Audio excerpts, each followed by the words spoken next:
On avait envie de fêter ces 20 ans de Coup de Soleil en se fondant un peu sur la richesse interne de l'association et les savoirs et les compétences que les uns et les autres peuvent mettre en avant.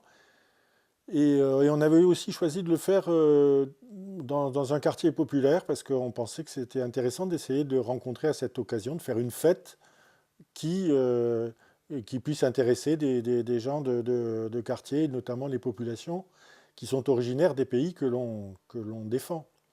Et voilà, on a choisi Vaux-en-Velin parce qu'on avait un partenariat avec l'EPI de Vaux-en-Velin. Et puis avec le centre social Péry, on a fait une fête en septembre 2017 où il y a eu à la fois du spectacle, des conférences, des rencontres diverses, les glaces de Serge Bellemin et les saveurs tipasiennes. Et ça a été, je pense, une assez jolie rencontre qui a fêté dignement ses 20 ans. Merci beaucoup.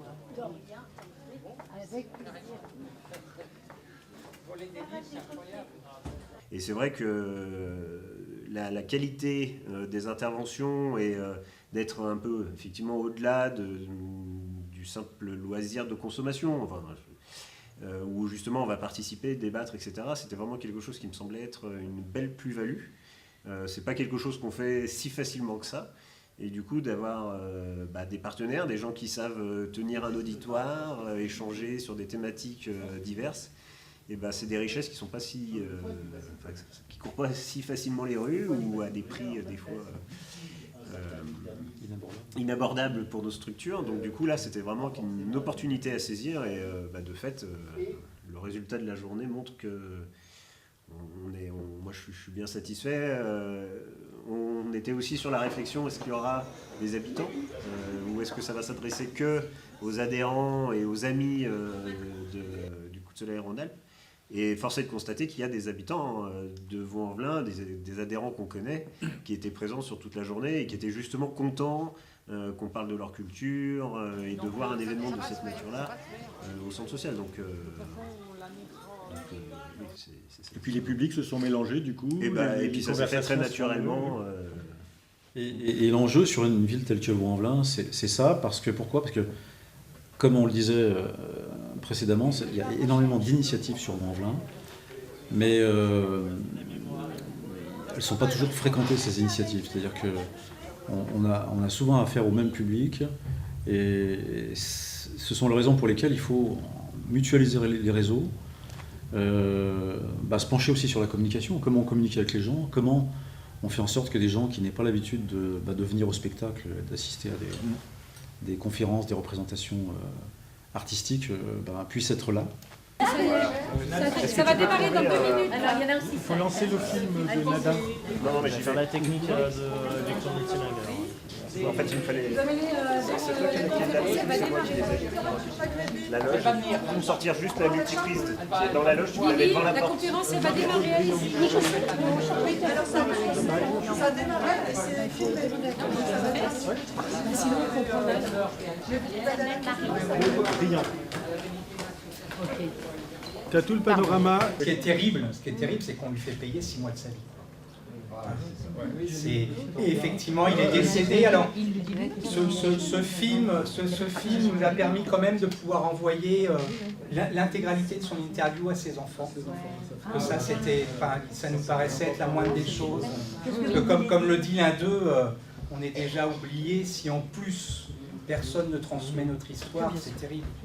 Et ce genre de journée, pour moi, c'est une des journées qui sont à conjuguer au pluriel, quoi. Et c'est l'occasion pour nous de renouer avec notre part d'humanité. C'est vrai qu'on parle beaucoup à échelle individuelle, et c'était une occasion assez unique et tout à fait exceptionnelle de conjuguer nos savoirs et de conjuguer au pluriel donc un certain nombre d'échanges et de moments de partage.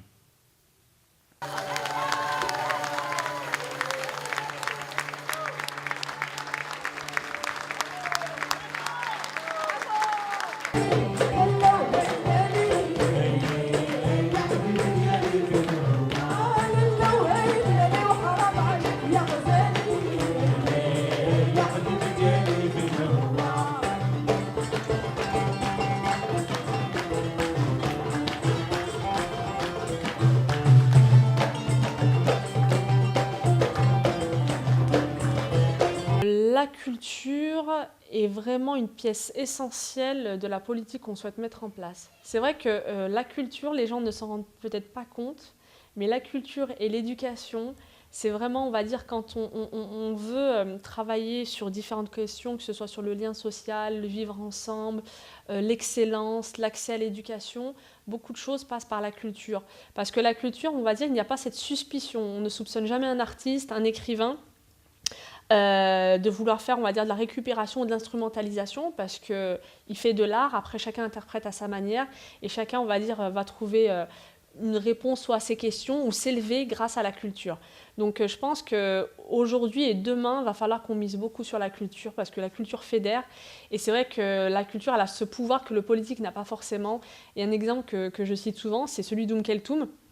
Donc entre le conflit israélo-palestinien, elle arrivait, elle était musulmane, égyptienne, à réunir dans sa salle, dans une salle de concert, des gens qui en temps normal se faisaient la guerre, donc des juifs, des musulmans, des gens athées, des chrétiens, et tous étaient réunis en fait juste pour elle.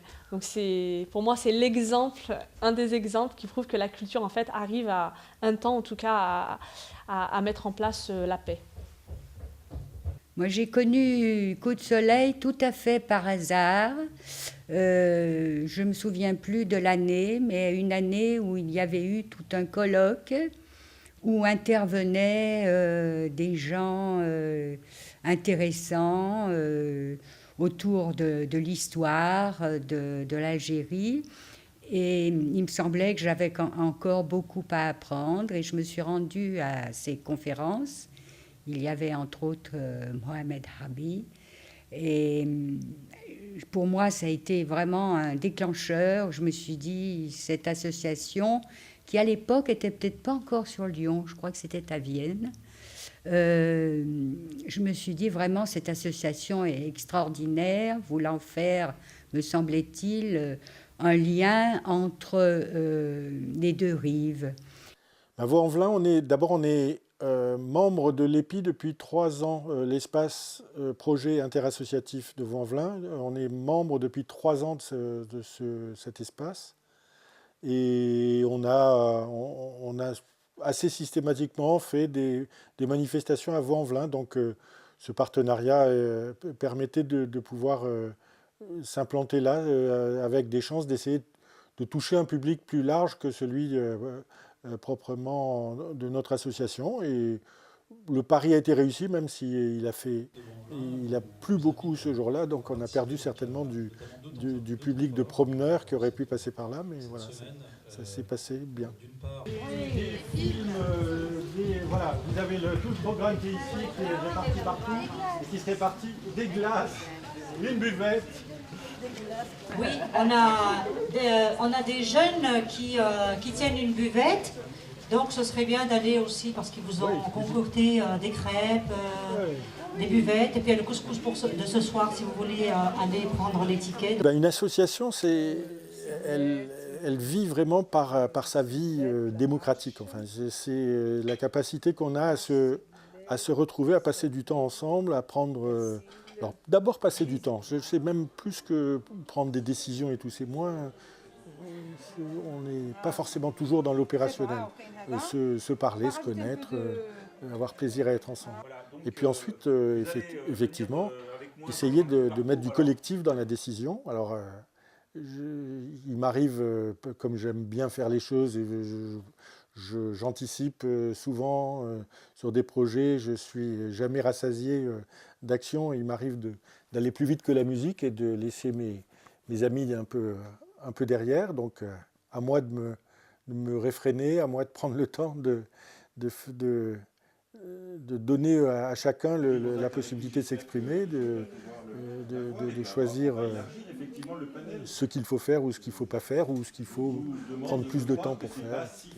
Donc voilà, ça c'est un vrai boulot d'animation, surtout sur une association régionale où on est éloignés quelquefois les uns des autres. C'est pas facile de rassembler tout le monde. Cette association, elle s'est créée en 85 et pour moi, comme pour beaucoup de gens, elle a été une façon de reprendre le chemin du lien avec l'Algérie, avec un bout d'histoire qui s'était interrompu et moi, en ce qui me concerne, que j'avais un peu mis de côté. Et là, ça m'a permis de renouer avec cette histoire et puis de retrouver ce lien avec une culture que je connaissais mal, ou voire pas du tout, avec des personnes que je connaissais mal, pas du tout, des pratiques, des façons de vivre que je connaissais que très superficiellement. Et voilà, depuis 85, donc ça fait du temps. Et je crois que si on interviewait tous les membres de Coup de Soleil, que ce soit national, dans les différentes régions ou chez nous, il y a un peu de ça, où on se retrouve, on renoue avec la terre d'origine, on renoue avec des histoires, et puis le fait de pouvoir aussi parler de ça à l'échelle maghrébine et à l'échelle aussi des relations entre la France, l'Europe et le Maghreb, ça permet aussi de changer d'échelle un peu aussi, et puis d'avoir peut-être des ambitions pour l'avenir. Voilà. Donc l'histoire, c'est au travers de l'exemple que montre la richesse culturelle, la richesse de la production artistique dans ces pays, ou dans les populations qui en sont issues, ou de la part de gens qui sont implantés en France depuis longtemps, ou qui sont français, etc., mais d'origine d'Algérie, Tunisie ou du Maroc. Et on s'aperçoit qu'il y a une richesse culturelle qui est intéressante à faire voir aussi aux personnes qui sont originaires de ces pays, qui souvent méconnaissent la richesse de leur culture, et je pense que c'est une façon aussi d'être fier de qui on est. C'est un peu ça qu'on essaye de développer donc depuis maintenant pas mal d'années. Hein. Moi, je voudrais dire simplement que je me sens à ma place dans Coup de Soleil, je m'y sens bien, parce que ça correspond d'une certaine façon, ce que j'appelle mon entre-deux, et j'y trouve beaucoup de ressources, beaucoup d'échanges qui me passionnent. On a parlé de l'atelier, donc c'est quelque chose aussi en ce moment Et puis une façon de se raconter des histoires subjectives, personnelles, autour d'événements qui nous ont tous marqués. La guerre d'Algérie, on l'a vu, on en a parlé tout à l'heure dans l'atelier, mais chacun a sa guerre d'Algérie, si je puis dire. Et c'est important qu'aujourd'hui, on parle de cela, à la fois pour peut-être, comme disait tout à l'heure Annie, pour les générations qui viennent. Et voilà, donc c'est ce qui me motive, qui fait mon intérêt d'être dans cette association.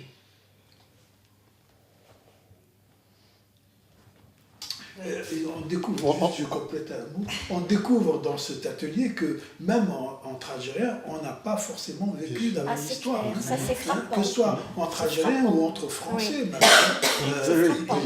Il n'y a pas que cette dichotomie algérien ou pied noir. On découvre une diversité, une palette de visions, comme dit Omar, chacun a sa guerre d'Algérie, chacun a son histoire d'Algérie, et donc c'est ça qui est aussi stimulant dans cette rencontre. On se rend compte comment l'Algérie a été un pays de race, mais aussi de classe, y compris dans les populations pieds noirs, y compris dans les populations algériennes. Une infinie stratification dont on a tous plus ou moins qu'on a connu, quoi.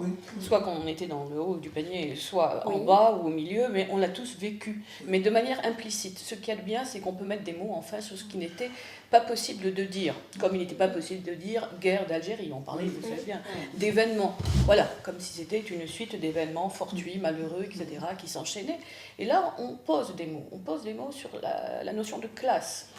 Puis moi, je dirais, pour résumer tout, je me rends compte en abordant cet atelier et à travers cela, Coup de soleil, que l'on s'enrichit de ces différences. Voilà. Oui.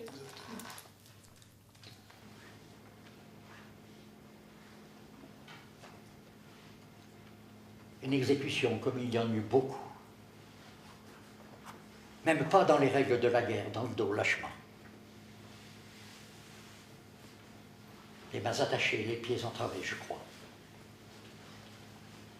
On appelait ça des corvées de bois. Une institution aussi. Autre crime d'État. Un prisonnier que mon groupe avait mis hors de combat lors d'un accrochage dans la montagne. Après qu'eût été tiré de lui pendant plusieurs jours le maximum de renseignements sur ses camarades et les activités de son groupe, c'était un chef. Recherché depuis 5 ans dans tout le massif. Un symbole pour les deux camps. C'était un grand résistant, devenu là-bas héros et martyr.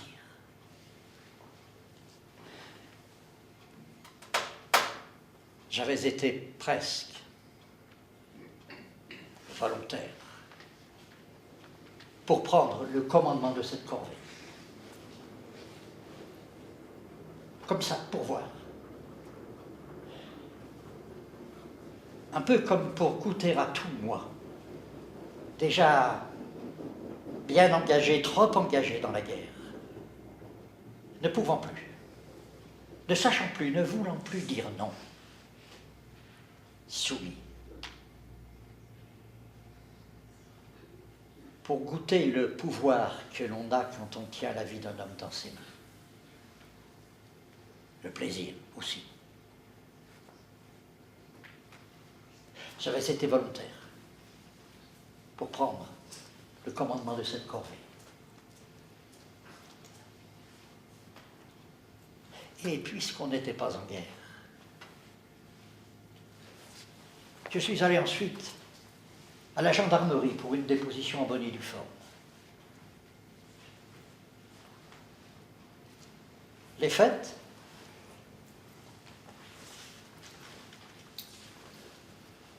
au cours d'une corvée de bois dans la montagne, le hors-la-loi. Hors-la-loi, c'était le nom officiel qui désignait dans l'armée et l'administration les combattants algériens, les moudjahidines, les maquisards, les résistants. Hors la loi coloniale, loi des inégalités raciales.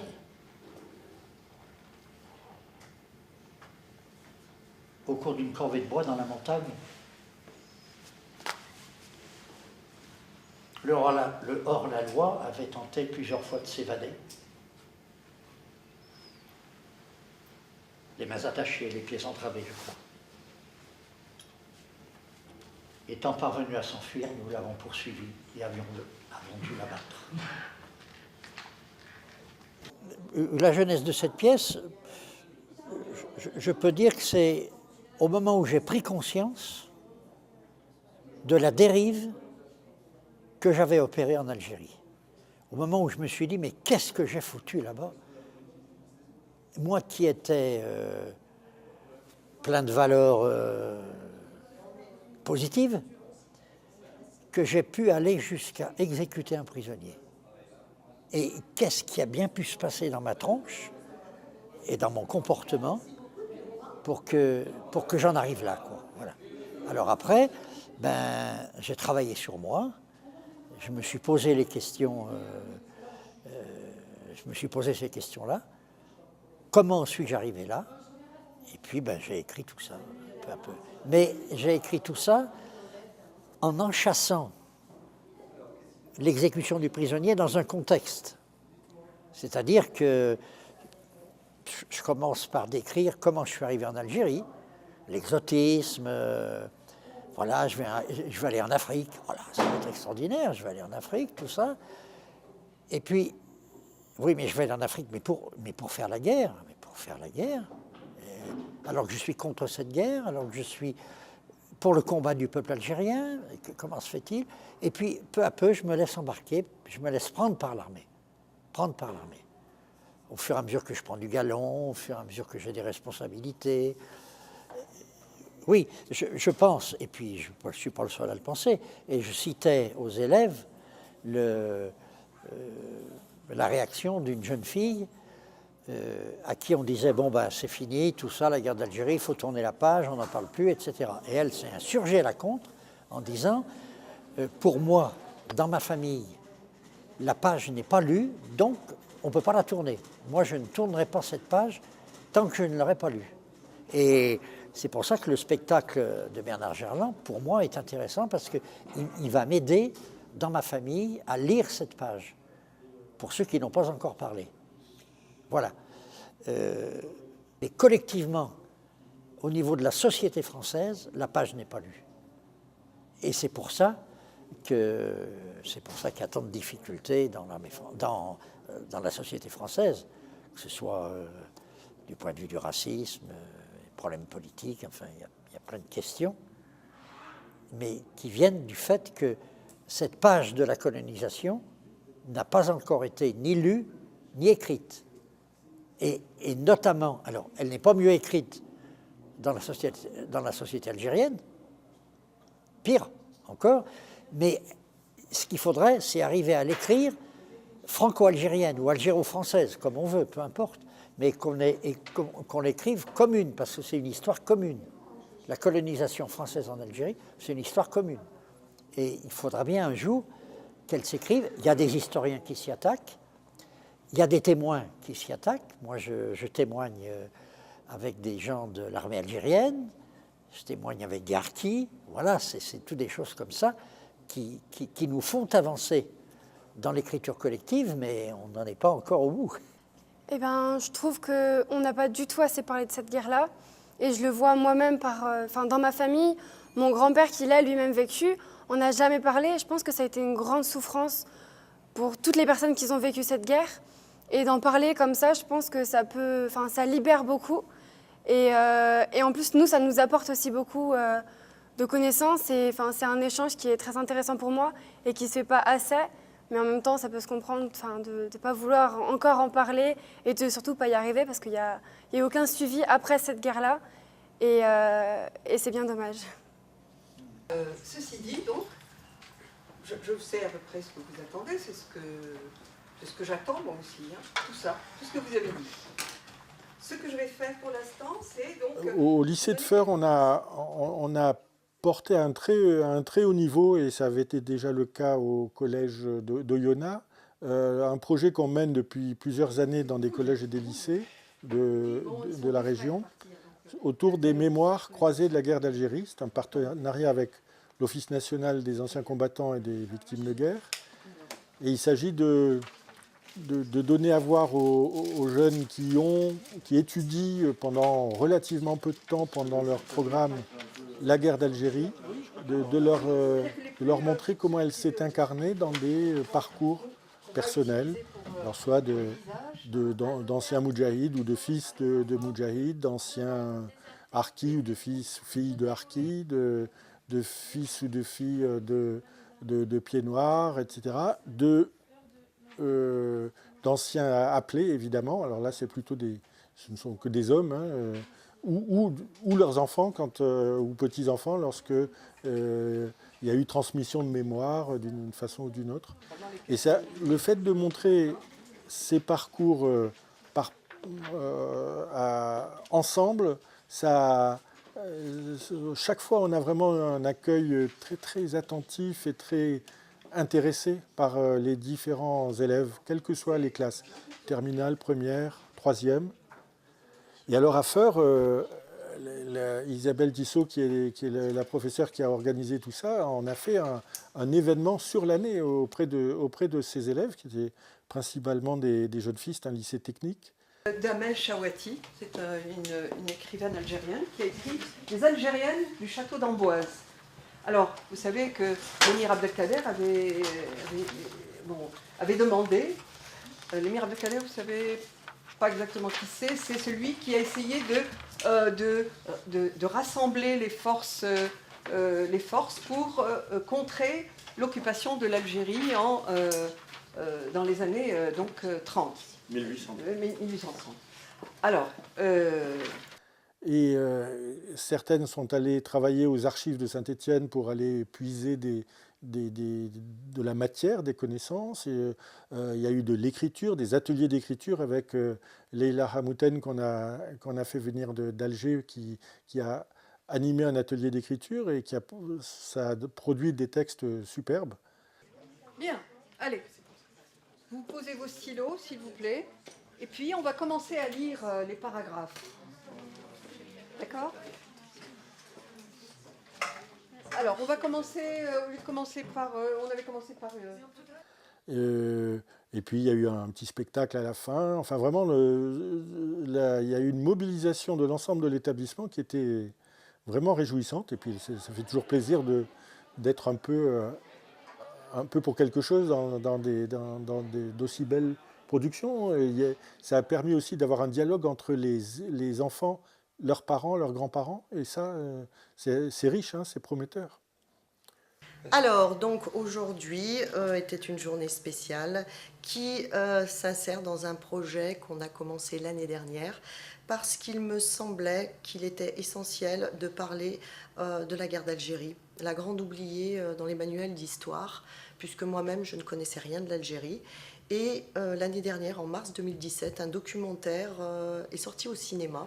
Nous sommes allés le voir avec mon collègue prof d'histoire et ça a été l'élément déclencheur. On s'est dit, bon sang, tous ces gens qui ont vécu ces choses terribles sont tous en train de mourir. Donc on voulait faire un travail dessus et au moins que les élèves soient informés. Donc ça a commencé par bien le film, hein, le documentaire. Ensuite le film de Vautier, Avoir 20 ans dans les Aurès. Ensuite, j'ai rencontré Gérard Georgeon qui m'a présenté Michel Wilson. De fil en aiguille, Michel Wilson est venu intervenir avec Coup de Soleil au mois de septembre, le 18 septembre, pour que les élèves puissent rencontrer des témoins de ce conflit. Et il me semblait bien sûr, en tant que professeur de français, essentiel d'aller vers des auteurs, des écrivains, particulièrement algériens, et particulièrement une femme, parce que les femmes sont les grandes oubliées des guerres. Et pourtant, elles sont les premières à en souffrir, des violences physiques, psychologiques. Il y a des femmes combattantes, on n'en parle jamais. Donc ça me semblait quand même essentiel. D'où la journée qui a été organisée aujourd'hui grâce à Michel Wilson et l'association pour la venue de Leïla qui a gentiment accepté de venir d'Algérie. C'est pas rien, c'est quand même une distance. Et donc elle est venue parler à la fois de son livre, Le Châle de Zaineb, que les élèves ont étudié dans mes cours. Ma venue ici, en dehors du fait que donc, j'avais la joie de venir rencontrer des lecteurs du roman, me permettait aussi d'animer un atelier d'écriture autour de la notion d'exil. Cet atelier avait pour but d'abord d'éveiller les consciences, bien entendu, mais elle l'était déjà, mais surtout de faire écrire. C'est vos mots qui on prend pas cela. Bien sûr.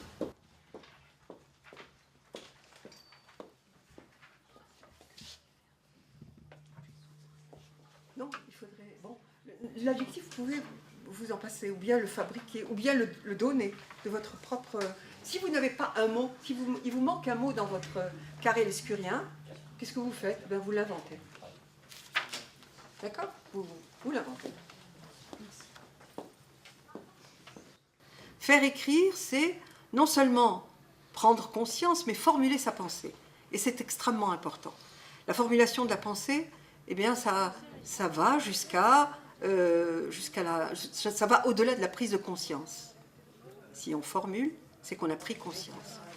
Or, c'était le travail que je me promettais de faire, d'aider Isabelle Tissot dans cette œuvre qu'elle est en train de mener, à savoir faire passer un message, d'abord, d'une génération à l'autre, concernant les événements, entre guillemets, parce qu'on les a souvent appelés les événements, alors que c'était véritablement une guerre où l'on a utilisé du napalm, des armes très grosses et lourdes, et donc et parler de cette guerre d'Algérie, ce qu'elle a donné, ce qu'elle a entraîné dans la vie de femmes, d'hommes, d'enfants.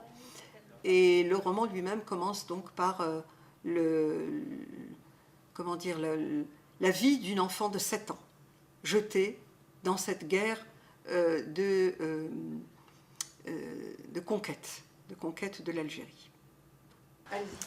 Le sentiment des souvenirs de l'enfance sont indéfinis par les cris, les pleurs et l'épuisement de cette maudite clandestinité. Ils sont nés dans l'arrachement de l'exil et sont jetés dans l'exode d'une terre devenue prison. Donc moi j'ai choisi la dame là-bas. D'accord. Je le porte, cet enfant, je le porte dans mes bras pour qu'il ait une vie. Je suis épuisée, fatiguée. Cela fait 3 jours que je n'ai pas mangé. Je donne tout à mon enfant. Ce périple est douloureux. Je n'ai plus que la peau sur les os et je ne sens même plus mes jambes tellement je souffre. Je pense tout le temps à mes parents que j'ai dû laisser dans ce pays meurtri. Il m'arrive de voir cette lumière jusqu'à ce que l'on me tende la main et que je continue mon chemin. L'eau est glacée, je suis frigorifiée. L'exil devient un des drames d'aujourd'hui.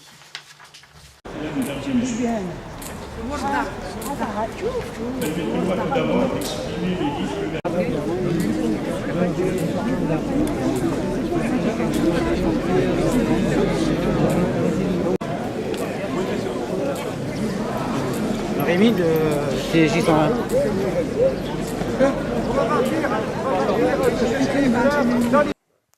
À Grenoble, on fait partie d'un collectif d'associations qui s'attache à commémorer des moments forts qui ont été occultés dans l'histoire de France, comme le 17 octobre 1961 ou le 8 mai 1945 côté algérien, et les massacres qui s'en sont suivis. Ce 17 octobre, des milliers d'Algériens manifestent. La loi d'exception impose le couvre-feu aux faciès. Les ordres sont clairs, le climat délétère, c'est la guerre. Ils furent massacrés, noyés sous nos yeux grands ouverts. Et donc, nos amis de l'association à Grenoble participent régulièrement à ces rencontres d'organisation. Et donc, c'était dans l'année 2016, je crois, qu'une plaque a été posée par la mairie de Grenoble, avec le soutien de la mairie de Grenoble, avec une cérémonie qui avait beaucoup d'allure.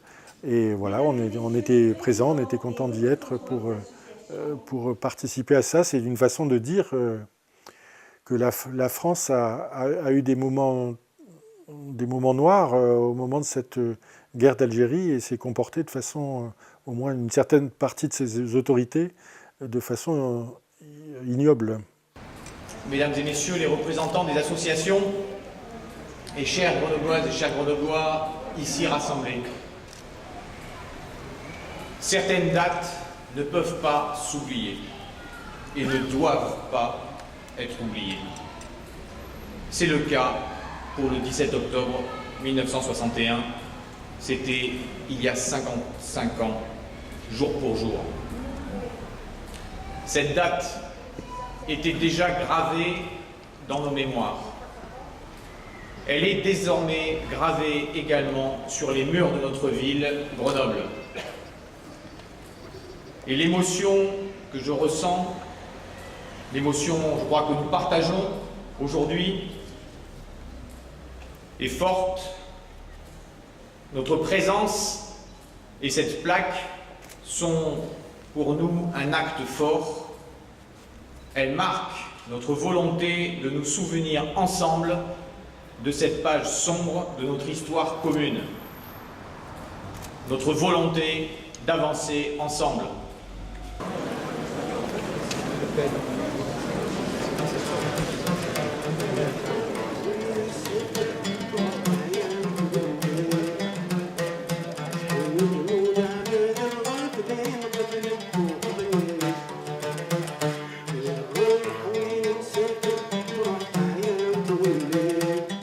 La littérature a une part importante dans l'ADN de Coup de Soleil, avec notamment le Maghreb des livres à Paris, qui est quand même une manifestation qui nous vaut une reconnaissance importante dans le secteur à la fois de l'édition, de la production littéraire, de la diffusion.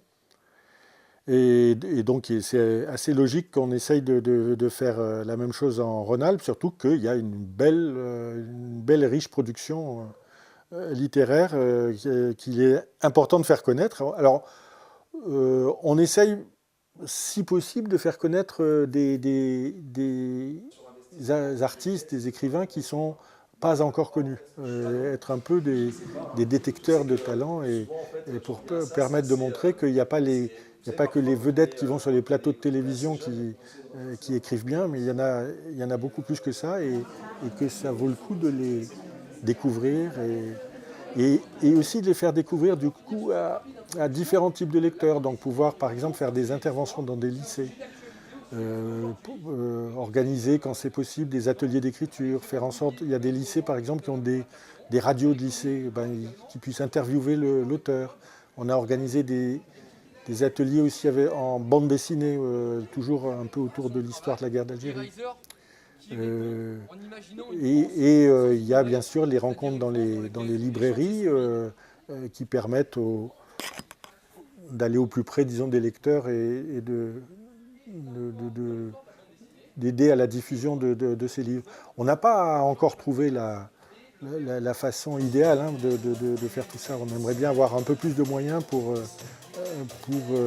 faire en sorte que les écrivains puissent aller au-devant de leurs lecteurs. Ce qui est aussi important, c'est de pouvoir un peu les rémunérer quand ils se déplacent, parce que c'est pas très juste. Les éditeurs empochent l'essentiel du gain de l'édition et l'écrivain, il n'a pas grand-chose. Donc c'est quand même pas mal lorsqu'il va faire la promotion des livres qu'il puisse être un tout petit peu rémunéré. Là, pour ça, il nous faut avoir un peu plus de moyens pour pouvoir y contribuer. Et aussi une des idées qu'on a, c'est chaque fois qu'on fait venir un écrivain, par exemple à Valence ou à Lyon, on essaie de le garder 3-4 jours pour pouvoir lui faire une petite tournée entre Grenoble, Lyon, Valence, Saint-Étienne, pour qu'il puisse avoir l'impression de ne pas perdre son temps et de rencontrer plus de monde.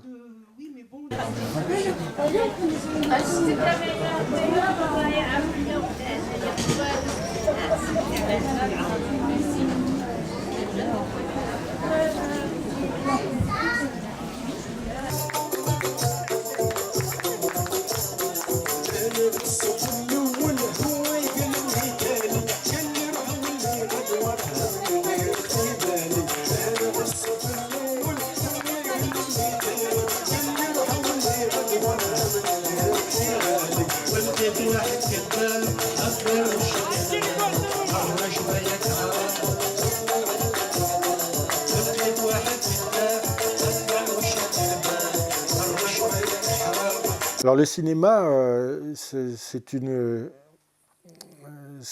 un média culturel qui est important parce qu'il touche peut-être davantage le grand public que la littérature. Tout le monde ne va pas spontanément vers l'écriture, alors que vers le cinéma, on y va plus facilement. Donc comme il y a en plus une belle production cinématographique dans les 3 pays du Maghreb, c'est important de la faire connaître. C'est aussi important, toujours cette même idée d'aider des œuvres qui sont un peu fragiles, qui ont du mal à trouver leur public, en donnant un coup de main au début de diffusion, par exemple, en faisant des soirées dans différents cinémas, soit sur la métropole, mais on essaye d'aller de temps en temps un peu à Valence, un peu à Saint-Étienne, un peu à Grenoble. Ça permet à ces films de franchir une étape et de pouvoir rester peut-être une semaine ou 2 de plus en exploitation, du coup d'avoir plus de public, du coup d'être plus reconnu et ça fait un effet boule de neige, quoi. Alors pour ça, Merwan Daouzli a accepté de prendre la responsabilité avec toute une équipe autour de lui qui se mobilise petit à petit. Et on arrive maintenant à être reconnu, à pouvoir anticiper, à être informé à l'avance par des distributeurs ou par des salles ou par les réseaux de salles qui sont en Rhône-Alpes pour pouvoir organiser des tournées intéressantes de films. Et je pense que on a des beaux résultats depuis au moins 3 ans dans ce domaine-là, et ça se conforte de plus en plus. L'objectif étant de faire la promotion du cinéma du Maghreb, du cinéma franco-maghrébin, donc les films tournés en Algérie, au Maroc, en Tunisie ou en France, ou réalisés par des auteurs, des cinéastes du Maghreb et de France ou d'autres pays, dans la mesure où ils traitaient de problèmes du Maghreb et de France. Voilà, donc depuis 2011, nous avons, à Coup de Soleil, on a projeté environ une 50aine de films, ce qui est quand même pas mal. Enfin, nous avons organisé une 50aine de séances, plus précisément, et nous avons accueilli une dizaine de réalisateurs et d'acteurs de cinéma, avec, il faut le dire, des moyens très modestes. Voilà. Voilà, en quelques mots, donc nous couvrons bien sûr Rhône-Alpes, essentiellement Lyon, mais aussi nous avons organisé des projections à Grenoble, à Villefontaine, à Aubenas, à Valence, à Saint-Étienne avec une association amie. J'ai certainement oublié quelques villes, j'espère que les concernés m'en excuseront. Voilà, donc en quelques mots, chiffrés, en quelques chiffres, les activités du cinéma, les activités cinéma à Coup de Soleil.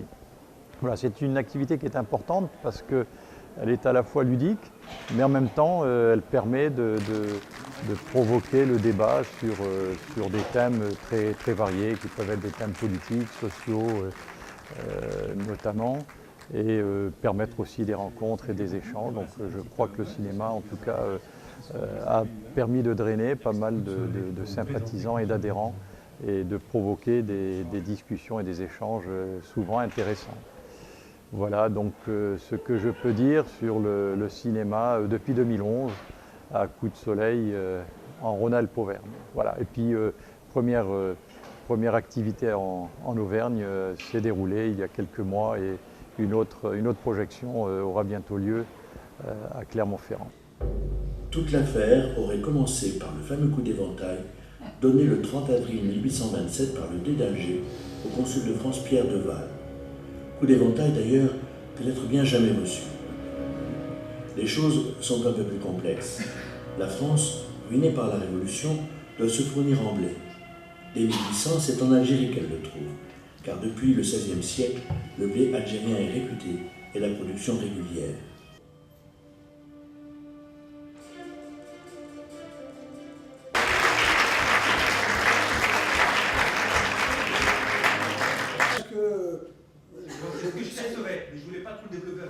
c'est une opinion que j'aimais, mais je ne sais pas si elle est fondée. Moi, j'aurais deux éléments de réponse. Alors, d'abord, pour la relation à Napoléon III, il faut vraiment que vous lisiez ce livre. Alors, il se lit comme un roman, et vous saurez tout. Vraiment, vous saurez tout. C'est une histoire magnifique. Hein. Ça nous dit effectivement quels étaient les intérêts de Napoléon III. Mais en même temps, il y a un vrai lien entre les deux personnages. Et c'est en tant cela que cette histoire n'est pas une histoire d'hier, c'est aussi une histoire d'aujourd'hui.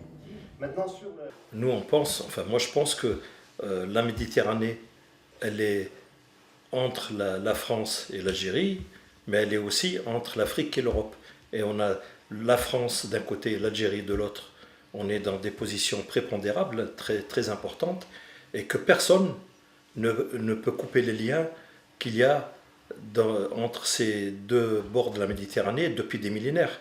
Parce que quand on parle de l'immigration, par exemple, on pourra construire tous les murs qu'on veut de ce côté de la Méditerranée, ça n'empêchera pas jamais les gens de venir et de revenir entre les deux bords de la Méditerranée. Parce que depuis des millénaires, il y a une ligne qui traverse le Sahara et qui monte et qui va vers le nord. Et de l'autre côté, c'est la même chose. Donc je ne sais pas si ça répond à ta question. Donc je suis pour qu'il y ait des liens beaucoup plus forts qui n'ont existé jusqu'à présent, parce que malheureusement il y a eu des guerres, parce on a parlé tout à l'heure de la guerre d'Algérie, mais la France et l'Algérie ont été mariés entre guillemets pendant 150 ans, 130 ans c'est l'histoire, mais depuis l'indépendance de l'Algérie, ils sont encore liés, ne serait-ce que par les derniers événements de ces dernières années, et on ne peut pas couper les ponts comme ça. Il y a des liens de sang, il y a des liens de terre, il y a des liens économiques, il y a des liens politiques, et ça, personne ne pourra aller contre. Donc une association comme Coup de Soleil est importante dans la mesure où elle fait connaître, en tous les cas, l'Algérie et la Tunisie et le Maroc aux Français, et que c'est très important. Parce qu'en France, beaucoup de gens ont peur de l'autre. Donc à partir du moment où c'est l'autre, on en a peur, ben c'est bien de savoir qui est l'autre, de l'entendre, de se confronter à sa culture, de la connaître, etc. etc. Et donc, Coup de Soleil a beaucoup de travail là-dedans et c'est important. Oui, sur le théâtre, je voulais dire aussi qu'on a dans notre association des comédiennes, notamment, entre Nadia Larbiewen, Hélène Grange, dont on relaie aussi les œuvres théâtrales, Ada Jaber, qui est metteuse en scène, etc. Donc voilà, le théâtre est présent au sein de l'association, mais on n'a pas encore très bien réussi à le mettre en valeur, et c'est un projet qu'il faudrait lancer. Alors j'ai adhéré à cette association Coup de Soleil Rhône-Alpes parce que je suis destinataire de sa littérature. À travers Michel Wilson, je reçois des mails, je reçois des documents, et je trouve que ce que relaye comme information Coup de Soleil est très intéressant. Ce que veut faire Coup de Soleil est encore plus intéressant, particulièrement que nous, à Vaux-en-Velin, dans le cadre de notre association, le Centre des cultures arabes et méditerranéennes, nous menons des actions qui sont relativement semblables. Et donc, du coup, adhérer à Coup de Soleil, c'est bénéficier de toute l'expertise, de toute l'expérience qu'a cette association. Aussi, bénéficier de tout le réseau que Coup de Soleil a tissé ces 20 dernières années dans la région. Ben moi, les choses que j'attends souvent dans cette association et de ses membres, c'est de temps en temps que des gens arrivent avec une envie de faire quelque chose qui trimballent depuis longtemps, mais ils n'ont pas trouvé les moyens de le faire, etc. Et puis qu'ils me disent, est-ce que Coup de Soleil pourrait nous aider à faire ça, etc. Et puis pouvoir favoriser l'émergence d'un projet qui ne vient pas de moi, auquel j'ai éventuellement jamais pensé, puis pouvoir aider à ce qu'il se fasse. Ça me plairait bien d'arriver à le renouveler. Et puis bon, il y a aussi les contacts qu'on est en train de réaliser avec Vaux-en-Velin, où enfin on est dans une cité, dans une ville où les peuples issus du sud de la Méditerranée sont nombreux, où où il y a beaucoup de classes populaires, etc., avec qui on peut entrer en relation pour je sais pas, élaborer un langage commun, élaborer une compréhension commune, etc. Pouvoir participer à ça, ça me plaît bien. C'est vraiment, je perds pas mon temps en faisant ça. S'il y avait une raison, une seule, de mon intérêt pour l'association Coup de Soleil, ce serait celui-là. C'est-à-dire, c'est une association où j'ai la chance de rencontrer des gens qui ont des itinéraires différents du mien, mais avec une histoire qui est transversale, qui nous unit tous, qui est l'histoire de l'Algérie et de la France. Une histoire, encore une fois, très compliquée. Et c'est cette histoire-là qui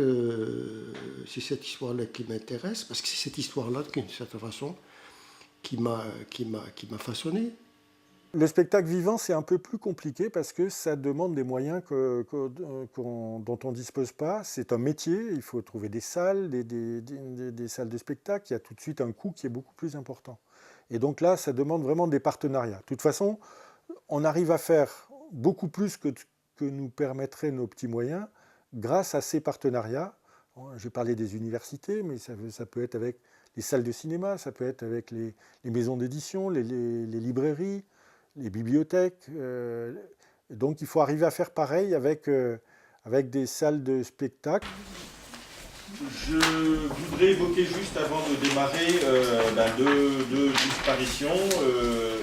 Nos amis René Gachet en juin et Georges Gonzalez tout récemment nous ont quittés. C'était des gens qui étaient depuis très longtemps à Coup de Soleil, qui étaient engagés.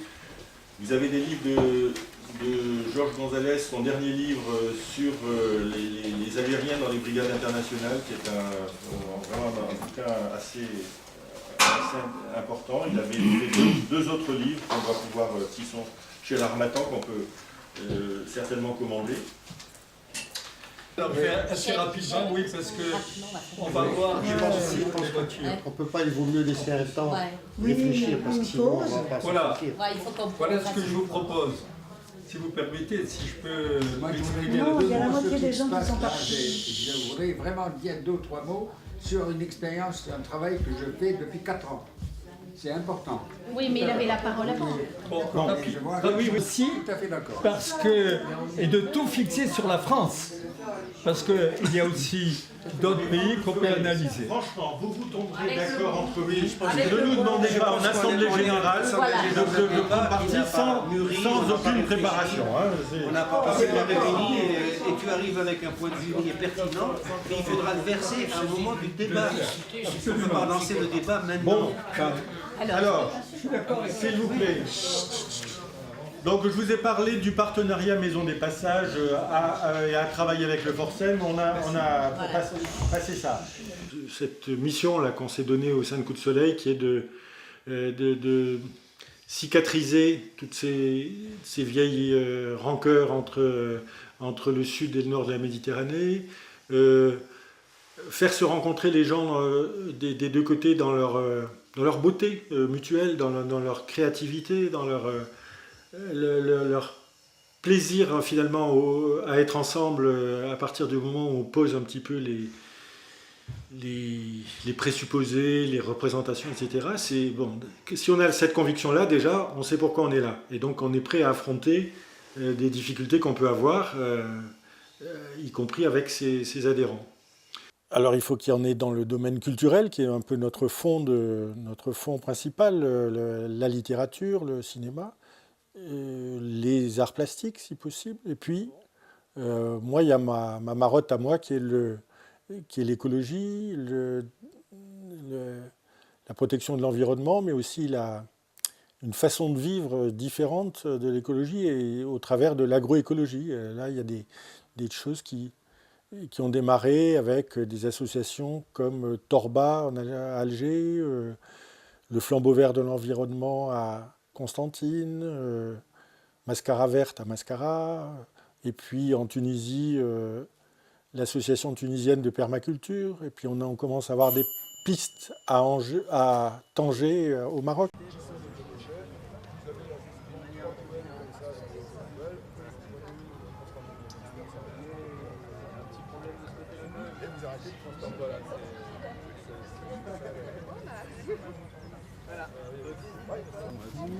Lui, il est plus dans la problématique, je m'en fous. En fait, il y en a d'autres qui trient derrière.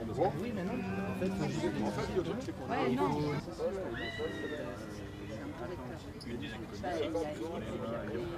Des actions possibles, c'est commencer par le scolaire. Distinguons entre la lombriculture et le lombricompostage, puisque j'en parle. Lombricompostage, vous avez une quantité de verre, si vous voulez une tonne, vous leur donnez une tonne de bouffe par jour, ils les mangent, ils vous font du lombricompost. Lombriculture, moi je vends des verres, avec Kezenia, on a besoin de verre pour mettre dans des lombricomposteurs. Vous avez une tonne de verre, vous mettez une tonne 100 le premier jour, une tonne 2 le deuxième, une tonne 3, vous augmentez la capacité doucement. Eux, vu que la ressource alimentaire et l'espace disponible augmentent, ils se reproduisent, ils font des cocons. Ça ne se fait pas comme ça, mais du coup, ils s'adaptent à votre quantité.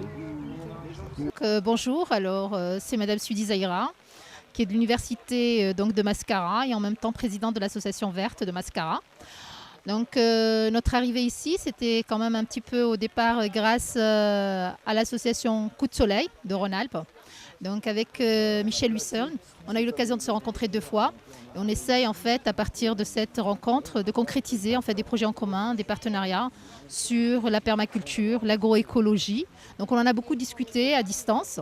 Et finalement, cette opportunité des journées nationales donc à Lyon a fait que donc on a eu la possibilité de venir grâce à Michel.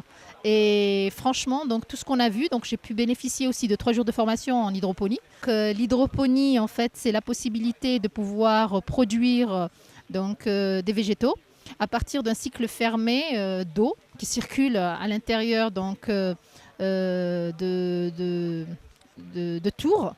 Et ça permet en fait de pouvoir produire rapidement, efficacement, sur un espace limité, et puis à rendement intéressant et avec donc une certaine fraîcheur des aliments. Donc ça, c'était la formation. Donc on a découvert un petit peu cette nouvelle façon de voir qui est en train de se développer donc en Europe, en France et ailleurs. Donc en Algérie, ce qui serait intéressant peut-être dans ce cadre-là, c'est surtout la consommation d'eau qui est vraiment limitée puisque c'est un cycle fermé.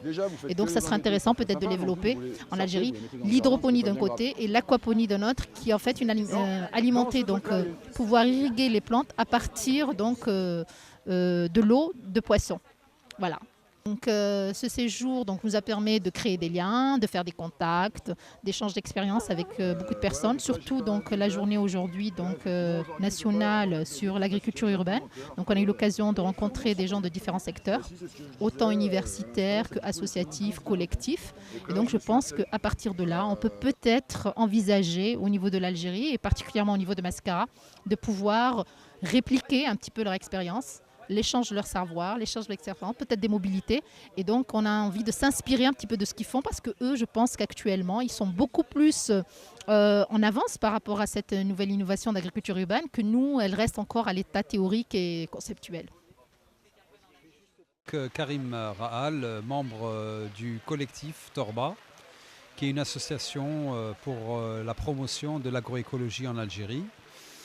Voilà, on a été invité ici aux Journées de l'agriculture urbaine pour découvrir un petit peu tout ce qui se fait en termes d'innovation dans ce domaine. Et ceci grâce à l'invitation de Michel Wilson de l'association Coup de Soleil. Coup de Soleil nous a contactés par Internet parce qu'il a vu qu'il y avait des gens actifs dans ce domaine en Algérie et nous sommes un des contacts de Coup de Soleil en Algérie et donc l'ambition de Coup de Soleil est de fédérer un petit peu toutes les bonnes initiatives, toutes les bonnes volontés pour développer ce concept on va dire très actuel de l'agroécologie dans le Maghreb. Bon, je suis venu bien sûr pour découvrir, sachant que nous avons déjà une petite expérience à Alger dans le domaine de l'agriculture urbaine et des jardins partagés. Et là, en venant à Lyon, c'est l'occasion de découvrir d'autres partenaires qui sont plus avancés, qui ont une plus grande expérience dans ce domaine. Et ça fait plaisir de pouvoir échanger et ensuite de s'inspirer un petit peu de ce qui se fait, on va dire, en France et dans les pays développés pour essayer un petit peu d'adapter ce concept qui est innovant dans les villes algériennes.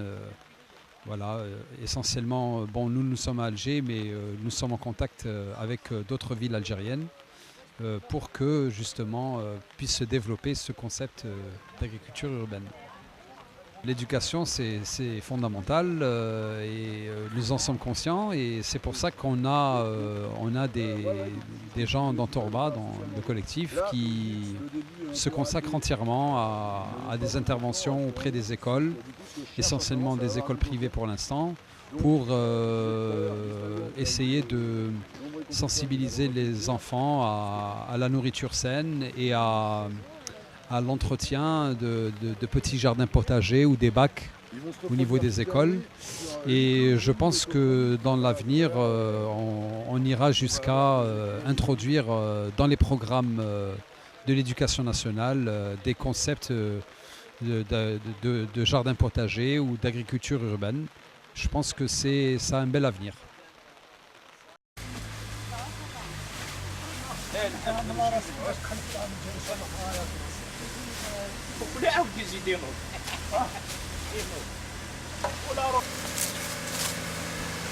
Donc, ce qu'on fait, c'est du recyclage de la matière organique, de tous les déchets végétaux qui généralement sont brûlés ou sont laissés en tas comme ça. Et si on laisse faire la nature elle met plusieurs années pour décomposer cette matière, alors que le processus qu'on est en train de monter, en 3-4 mois, vous avez un compost semi-fini, et en 6 mois, vous avez un compost fini. Tu peux mettre... Tu répartis surtout dans les coins.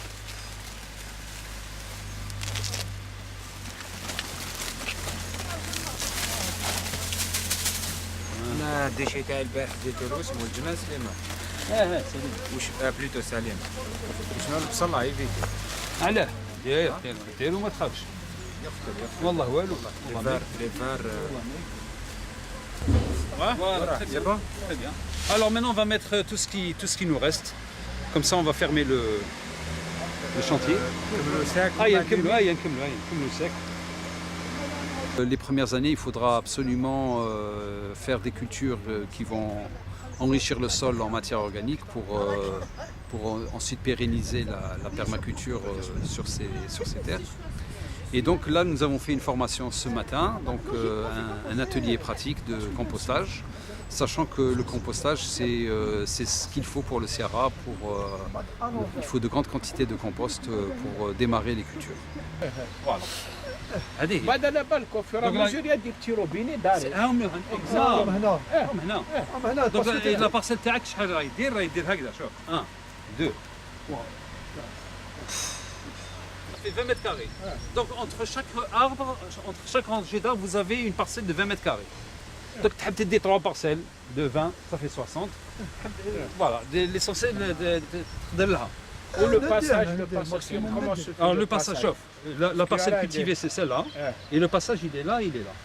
Nous avons un projet ici, c'est le projet Sierra. Donc c'est des jardins partagés dans lesquels nous faisons des formations en permaculture et également des jardins partagés, c'est-à-dire qu'une parcelle va être délimitée pour être partagée par plusieurs jardiniers qui ont fait une formation dans l'association Torba. Et donc nous allons entamer cet été même des premières cultures. Donc nous allons faire tout ce qui se cultive en été, donc essentiellement tout ce que... Bon, beaucoup de maïs parce que c'est un aliment qui va beaucoup rejeter de matière organique. Il y a je sais pas, peut-être quelques temps, j'ai vu un reportage sur Pierre Rabhi sur l'agroécologie. Donc je voulais tellement apprendre plus sur ces choses-là. Et quand j'étais de passage au Sierra, j'ai appris ça existe une formation avec l'association Torba, donc je me suis directement inscrite pour participer. Le compost, c'est important parce qu'il faut d'abord enrichir le sol, surtout le sol. Là, on voit quand même il est pauvre, s'il y a de la caillasse. Et pour faire une bonne culture là, il faut du compost. Et le compost, on peut le préparer. Et on a vu un exemple aujourd'hui, on a fait un cours sur le compost avec notre professeur Abdelhakim, c'est quoi, ou Abdelkarim Karim, voilà. Donc ça va. On espère d'ici 2 mois récolter le compost et le répandre sur nos parcelles là. Voilà. Catastrophe. Et là, c'est une grande jury. Merci, bon Dieu. Et moi, je me rappelle très bien, c'était très émouvant pour moi. J'avais lutté pour l'indépendance de l'Algérie pendant mes études, j'étais tout gamin. Et je me rappelle avoir passé tout l'été 62 avec ma vieille 203 à aller chercher des pieds noirs à l'aéroport. C'était à Bron à l'époque. Et on les emmenait à Mâcon, partout. Et je me suis fait traiter de colonialiste par un militant, je ne dirai plus le nom, j'ai oublié d'ailleurs, qui était trotskiste. C'est le duel parfait. Et donc j'étais colonialiste parce que j'ai cherché des pieds noirs, tu te rends compte? Et ce qui est intéressant, c'est que le copain que je connais beaucoup mieux, Michel Wilson, dont j'ai fait la connaissance plus tard, quand je suis arrivé à Lyon, lui aussi c'est un Français d'Algérie. Donc ça remet en place des stéréotypes et ça fait du bien de les remettre. Voilà une des raisons pour lesquelles ça m'intéresse. Et puis leurs activités, que ce soit sur le plan culturel, leurs méchouis, leurs rencontres. Il y a des lieux où on se trouve dans un climat de paix, de joie, d'être ensemble, où il y a des Européens du Maghreb, mais aussi des Européens d'ici, où il y a des Juifs, des musulmans, des gens de culture musulmane, juive ou chrétienne qui se disent agnostiques. Enfin, voilà, il y a vraiment une rencontre humaine qui est très très riche et qui, je pense, aide à l'intégration ici. Parce que une des choses qui manque le plus ceux qu'on appelle les nouvelles générations, on est toujours un peu coincés, issus des immigrations de l'ancien empire colonial français, c'est la fierté de ce qu'ils sont et la fierté de leurs racines. Et je trouve que Coup de Soleil, en mettant en valeur des tas d'acteurs, et notamment des écrivains, des peintres, issus du monde du Maghreb, contribue à donner cette fierté nécessaire. Il n'y a pas d'intégration si on n'est pas fier d'être ce que l'on est, et fier de ses aïeux, de ses racines. Le Coup de Soleil, c'est une façon de dire que dans cette France un peu grise, l'apport de ces gens du Sud, de quelque origine qu'ils soient, arabes, berbères, juifs, pieds noirs, qui viennent un peu apporter leur énergie, leur ensoleillement à cette France un peu grise, c'est donner des coups de soleil à la France, ça peut lui donner des couleurs et une joie de vivre dont elle a un peu besoin.